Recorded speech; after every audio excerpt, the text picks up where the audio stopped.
Hi everyone, so this is my vlog number 3 titled List of Requirements when you're applying abroad.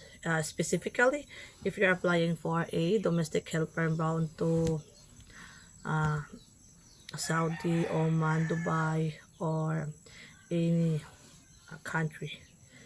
So first is you need to have a passport or identification card stated your self details, and you need, if you don't have a passport, you need to submit a appointment on DFA, Department of Foreign Affairs, so that the DFA will require a requirements for your passport.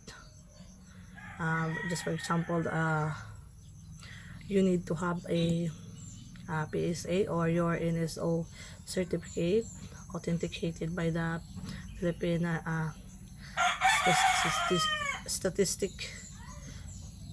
Tapos after passport, if you're applying for domestic helper, you need to, or hindi lang naman yung domestic helper, or either your work preference is you're going to work in air base, sea base, and land base. So you need to undergo a number 2 is pre-medical.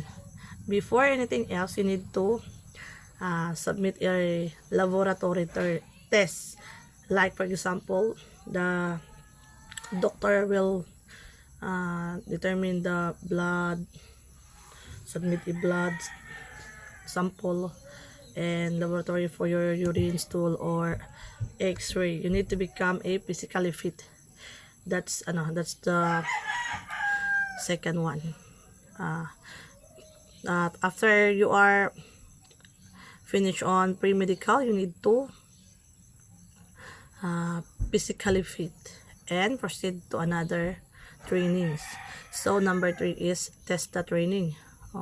As my own experience, I undergo domestic work in situ training for the TESTA. So our agency is paying for the amount, maybe 5 to 6,000 pesos for the assessment and the TESTA training. Good for 3 to 5 days.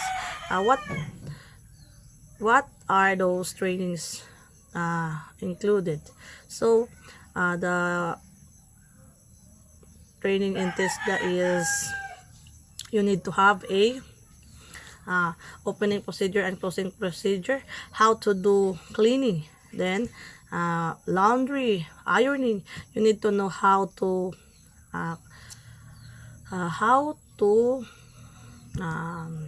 yun bang sa washing machine,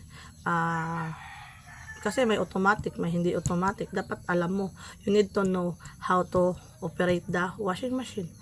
And ironing, so paano magplancha, ano ang dapat na una, ano ang hindi, and paano maglinis ng CR. Dapat alam mo yon, dapat alam mo lahat ng ginagawa mo, may presence of mind ka. After TESDA, mag-assessment sila. Minsan the other assessor is terror, ibabagsak ka kung hindi ka makakasagot sa mga tanong nila. May table setting pa, may dubay, ano ba yun, yung mga iba't ibang uri ng pag-aaralan sa TESDA, yung dubay, paano mag-arrange ng ganun, mga higaan, ng paano i-arrange yung mga tupi-tupi na yun. May proper na tawag doon, yung mga nakalimutan ko na, I don't recall it anymore. So after TESDA, you need to know how to pidos na. So paano ba yung ginagawa sa pidos? Ito yung mga alam mong gagawin. So for example, do's and don'ts. Ano ba ang mga bawal sa bansang pupuntahan mo? Sasabihin dito yung mga pwedeng dalhin, ayaw dalhin. Kumbaga, ihanda ka ba? Ihanda yung sarili mo kung ano yung gagawin. After PIDOS, you need to undergo OWA. OWA training is 3 to 5 days or 3 days, for now. Before it's 3 days, it's a training for culture beliefs and ano yung mga paniniwala ng mga ibang bansa. And pagkatapos mag-OWA is bibigyan ka ng certificate na nagkapag-OWA ka na. Tapos ano ka na, i-biometric. So biometric is mag-submit kayong yung identification na online, mag-biometric ka, pipicturan ka, kunin yung mga fingerprint mo, and yung thumbmark, yung signature mo, picturan ka doon yung biometric. Tapos, pagkatapos mo ng biometric, waiting ka for your visa, tapos mag-stamping na, ganun. Sa pagkakaalam ko, for almost 1 month and 15 days, coming na yung visa mo. So, kaya yung minsan nagbaback out yung iba. So, kailangan magbabayad sila kasi may nagasto na yung agency sa kanila. It depends upon the situation of the agency's policy. Kasi kapag nakapag-medical ka na lahat-lahat, tapos ayun, kanang waiting ka na, tapos na-back out ka, so bayaran mo lahat ng nagasto ng agency. After that, the other requirements is yung tinatawag na full medical. Lastly, ang full medical is include yung sa PT, kung buntis ba ka o hindi. And the other is yung x-ray, tapos susuriin yung mata mo, susuriin yung ilong, yung ngipin, at saka kapain kung may cyst ba dito, din sa baba.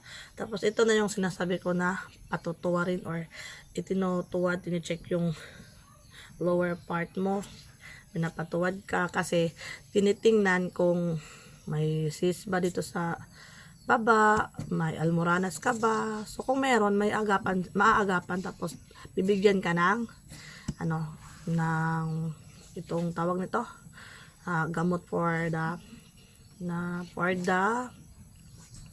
almoranas. Yun lang naman.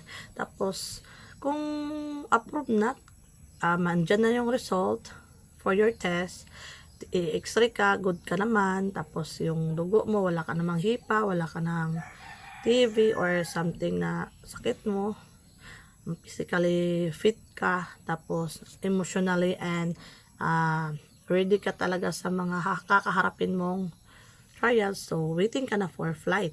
Kapag nakapag-stamping ka na o meron ka ng kontrata, pag meron ka ng kontrata and waiting ka na for flight ka na kasi tapos ka na sa full medical.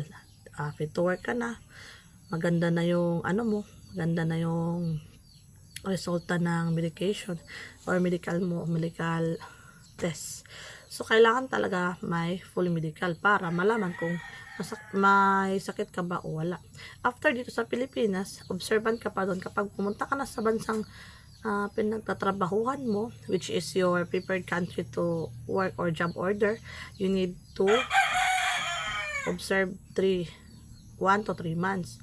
After 3 months, if the employer or the madam or baba, the employer will like you, so they will another medical test. For example, based on my own experience, my baba sent me to the hospital for medical